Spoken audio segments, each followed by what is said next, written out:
Hello friends, मैं हूं Archana Saurabh. Welcome to #achiever. मैं आज आपके लिए लेके आई हूं हेत्वाभास पार्ट 3। हेत्वाभास जो हमने लास्ट वीडियो में देखा कि ये हेतु से रिलेटेड होता है। न्याय दर्शन के अंदर अनुमान टॉपिक के अंदर हम जब हेतु पे जाते हैं तो ये हेतु से जुड़ा हुआ होता है। हेतु के 5 लक्षण हमने देखे थे। उस 5 लक्षणों में से किसी भी लक्षण के अभाव होने पर हेत्वाभास होता। हमने देखा कि हेतु के 5 लक्षण के अभाव के कारण हेत्वाभास, और हेत्वाभास कितने तरह के होते हैं? ये 5 तरह के होते हैं। लेकिन हमने सिर्फ एक तरह का हेत्वाभास पढ़ा, असिद्ध हेत्वाभास, जिसका 3 पार्ट फिर हमने देखा था। आश्रया सिद्धा, स्वरूप सिद्धा और व्याप्यत्वा सिद्धा। इन तीनों के बारे में हमने जाना।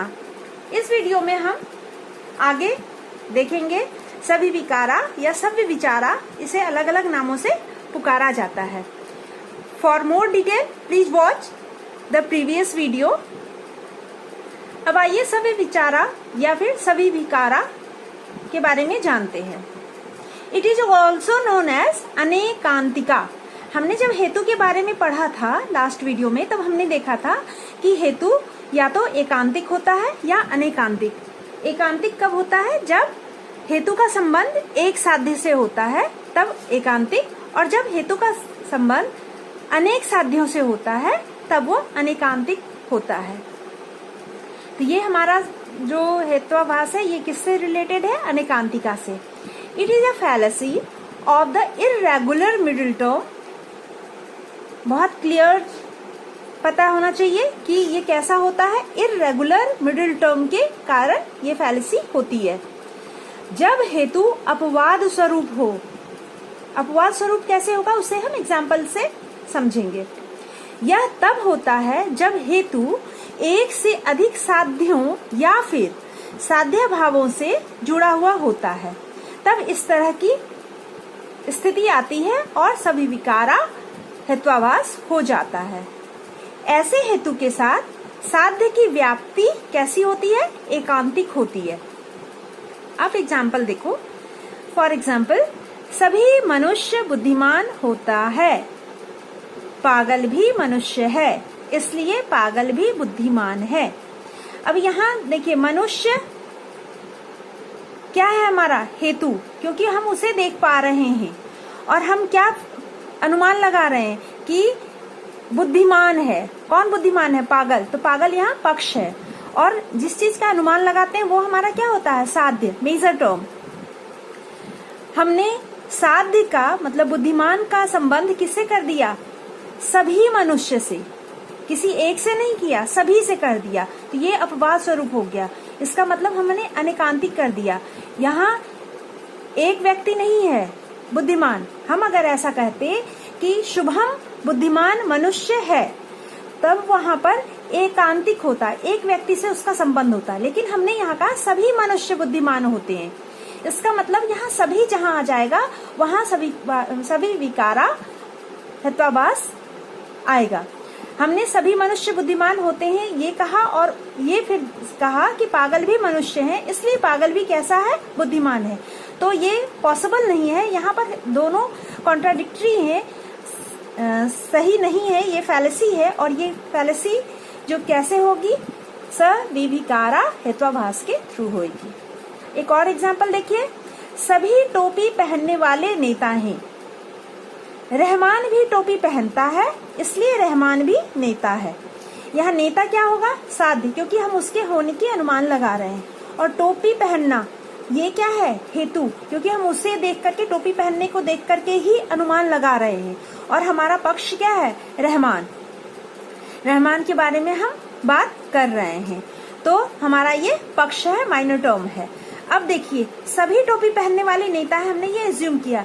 यहाँ एक अनेकांतिक बना दिया, जबकि यहाँ क्या हो सकता है? टोपी पहनने वाले जरूरी नहीं है कि सभी टोपी पहनने वाले नेता ही हो सकता है वो बच्चा भी पहन सकता है, कोई और भी पहन सकता है, कोई एक्टर भी पहन सकता है। लेकिन हमने यहाँ कहा सभी टोपी पहनने वाले नेता हैं, और रहमान भी टोपी पहनता है इसलिए रहमान भी नेता है, लेकिन कोई जरूरी नहीं है कि रहमान भी नेता होगा। तो यहाँ हमारा अनुमान गलत हो गया, तो हमारा हेत्वाभास हुआ। ये हेत्वाभास किस तरह का हुआ?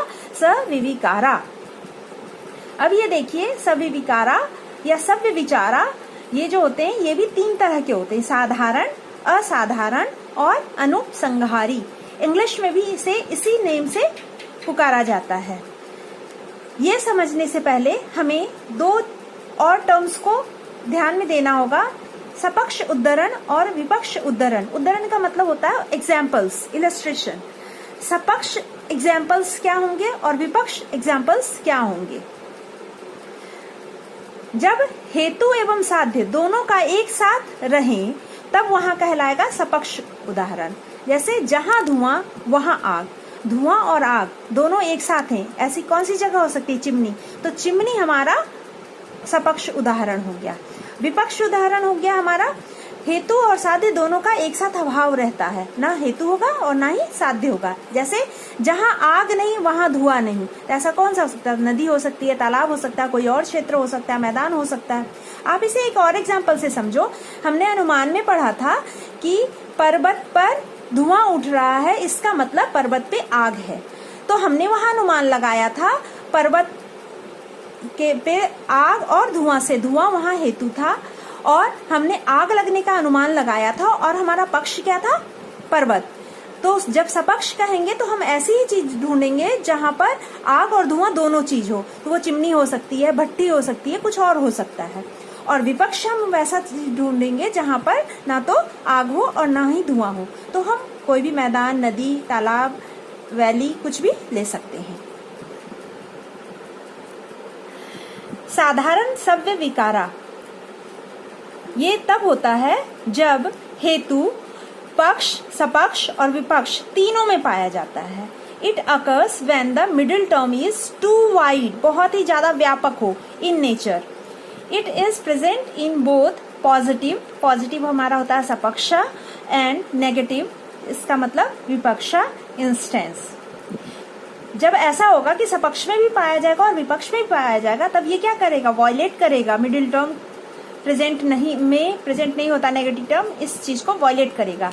It violates the rule that the middle term should not be present in negative term. That is, for example हम एक देखेंगे, the hill has fire because it is knowable. Knowable है, ज्ञेय है, मतलब ऐसी चीज है जो ज्ञात पदार्थ है जिसे हम जान सकते हैं।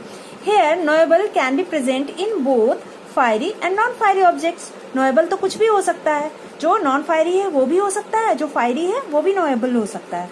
सभी ज्ञात पदार्थ अग्नि युक्त हैं।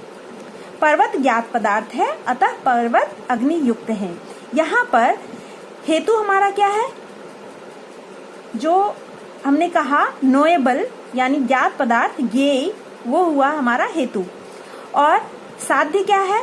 अग्नि युक्तता। हम अनुमान लगा रहे हैं कि वह अग्नि युक्त है। पक्ष क्या है यहाँ पर? पर्वत। अब इसी की तरह हम कोई मिलता जुलता कोई टर्म्स जो यूज करेंगे वो हमारा सपक्ष कहलाएगा, जहां पर अग्नि हो। तो वो हम ले सकते हैं कि चिमनी हो सकती है, भट्टी हो सकती है, कुछ और हो सकता है। और फिर हम एक इसी के पर्वत का विपक्ष लेंगे जहां अग्नि नहीं होती हो कभी, तो जैसे नदी ले लेते हैं। तो जहां हम देख रहे हैं कि सभी ज्ञात पदार्थ अग्नियुक्त है, हम ये कह रहे हैं, लेकिन इसमें हमने जब कहा ज्ञात पदार्थ, तो ज्ञात पदार्थ तो नोन अनोन किसी में भी, पक्ष में भी हो सकता है, सपक्ष में भी हो सकता है, विपक्ष में भी हो सकता है। नदी भी ज्ञेय हो सकती है, पर्वत भी ज्ञेय हो सकता है और सपक्ष भी ज्ञेय हो सकता है। इट मीन्स नोएबल हो सकता है। फ्रेंड्स, नेक्स्ट वीडियो में हम इसके रेस्ट टाइप के बारे में जानेंगे। यूजीसी नेट में पूछे गए प्रीवियस क्वेश्चन का भी सेपरेट वीडियो जल्दी ही अपलोड करूंगी। वीडियो के नोट्स कमेंट बॉक्स में अवेलेबल हैं। So keep watching and keep practising. Please do share, like and subscribe our channel and press the bell icon. Thank you.